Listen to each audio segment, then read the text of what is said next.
Mr. O'Connor. What is your real name? Malcolm X. Is that your legal name? As far as I'm concerned, it's my legal name. Have you been to court to establish that you are? I didn't have to go to court to be called Murphy or Jones or Smith. Excuse me for answering you this way. That's if all right. a Chinese person were to say his name was Patrick Murphy, you would look at him like he's insane, because Murphy is an Irish name, a European name, or the name that has a Caucasian or white background. And a yellow person, Chinese is a yellow man, and he has nothing to do or no connection whatsoever with the name Murphy.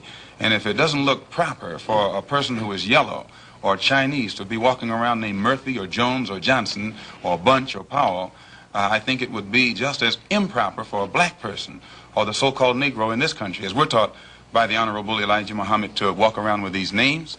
And therefore he teaches us that during slavery, the same slave master who owned us put his last name on us to denote that we were his property.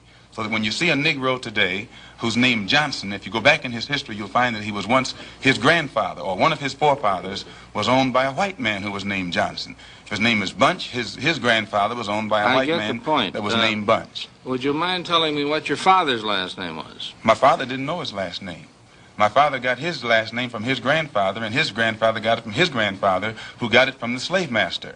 The real names of our people were destroyed during slavery. Was there any line, any point in the genealogy of your family when you did have to use the last name, and if so, what was it? The last name of my forefathers was taken from them when they were brought to America and made slaves. And then the name of the slave master was given, which we refuse. We reject that name today. You mean you won't even tell me what your father's supposed last name was or gifted last name was? I never acknowledge it whatsoever.